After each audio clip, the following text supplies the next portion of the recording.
Politics in Kenya is getting very, very interesting.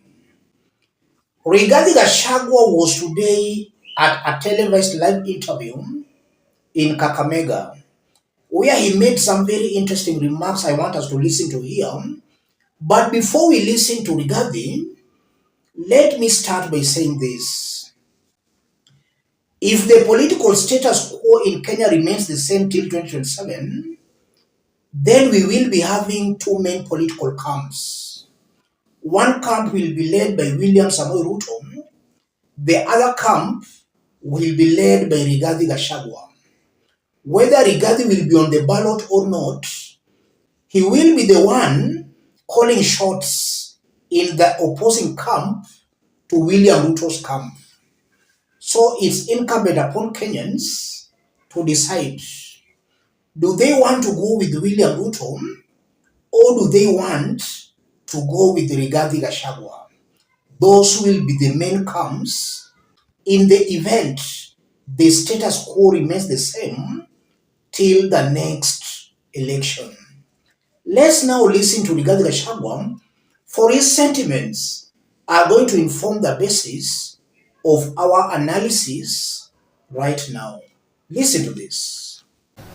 It is about time the people of Western Kenya made a very conscious decision on how to organize their vote to count and to amount to something. Na mimi naona nikifikiria kura zetu pale kwa Mlima Kenya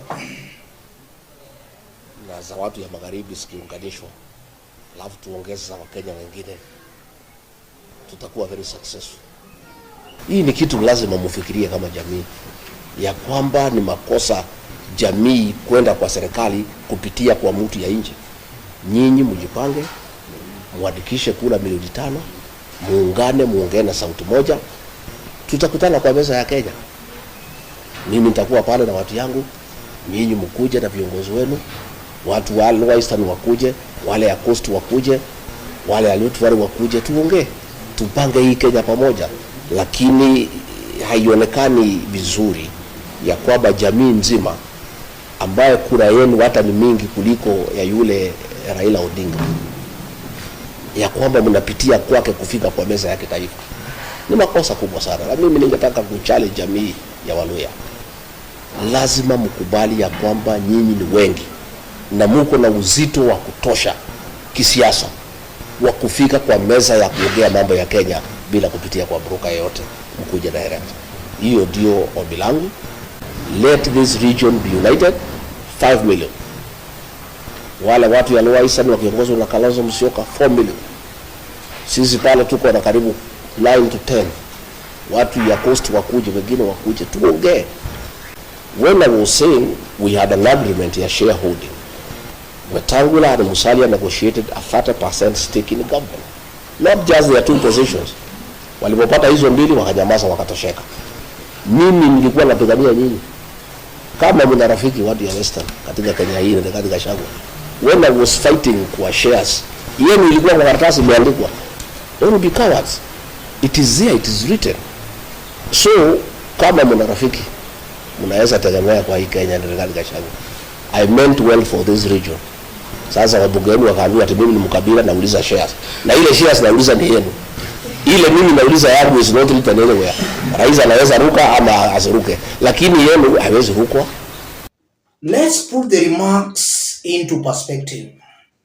If you are watching us but you have not yet subscribed, subscribe, give the video a like. Let's proceed.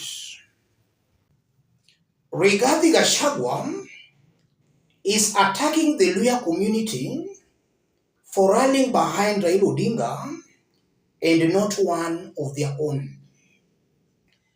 The interesting bit of that statement is that in 2022, the gamer community rejected its son, Uhuru Kenyatta, and directly rallied behind William Samoei Ruto.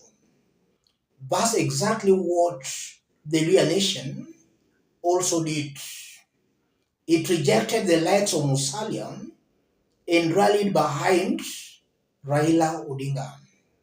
So there is no difference between what the mountain did and what the Luya community did in 2022.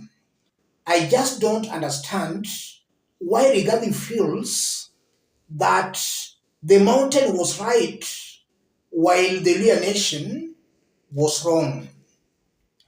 And Rigathi Gachagua himself is on record saying, on the mountain, the people don't follow the leaders, but the leaders follow the people.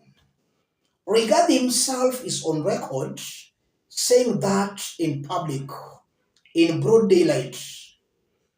If he goes to Western, he changes the language. He's now urging the people to follow the leaders, but not the leaders to follow the people. If the Luya nation has all along been following Raila Odinga, it could have been more prudent for Rigathi Gachagua to advise the Luya leaders to follow the people to Raila Odinga. Because Rigathi is on record saying, on the mountain, they don't follow the leaders, but the leaders follow the people. You are seeing a clear double speak by these politicians. And then Rigathi goes on to talk about the shareholding. That when he was talking about the shareholding, he was defending the Luya nation. Yes. The truth is, Rigathi was talking on behalf of his friends from the mountain. Not even the entire mountain, but Rigathi was fighting for his close associates and friends to get government positions in William Ruto's government. Now, because he's in Western, he's trying to change the narrative. He's trying to lie to the people in broad daylight. What does all this mean, ladies and gentlemen? I've always maintained, and I repeat, Rigathi Gachagua is a worse off version than William Samoei Ruto. Ruto is currently being seen as a devil because he's the president. He has all the instruments of power. If today you were to give Rigathi Gachagua the instruments of power, he will be 100 times worse off than William Samoei Ruto. And that's why it's important for Kenyans to be very careful as they support these leaders. They must look at these leaders' track records, their backgrounds. William Ruto, in my honest opinion, is a worse off version than Uhuru Kenyatta. Rigathi will be a worse off version than William Samoei Ruto. That's the truth. Before William Ruto became the president, his track records were out in the public domain. But Kenyans did assume. We understand how William Ruto started his politics with the YK92. But Kenyans did assume. Some were saying tunataka huyo mwizi. Rigathi's track records are out in the public domain. How he was sacked by Moi for mishandling relief food. These are things in the public domain. But some Kenyans are still assuming. Rigathi is on record talking of a shareholding government, where a government is being formed based on ethnic balkanization. If Rigathi Gachagua was to become the president, he will not change. He will just advance his ethnic division kind of politics. That's why it's important again for Kenyans, before you support any politician, look at the politician's track records. Rigathi is worse off than William Ruto. Rigathi is not fit holding a public office. He's now talking of the Kikuyu votes being between 9 to 10 million. And then the Luhya votes is saying 5 million. And then the Kamba votes is talking of 4 million. And then he's talking of the rest of the country. If Rigathi Gachagua and his team were to form the government, then that government will be dominated by the Kikuyus. And even if they were to share top positions, Rigathi will most definitely bargain for somebody from the mountain to be supported as the president. That's what I'm seeing here. It will be based on the numerical strengths of the communities. That also spells doom for Kalonzo Musyoka. It's not automatic that Rigathi Gachagua or his supporters will automatically support Kalonzo Musyoka.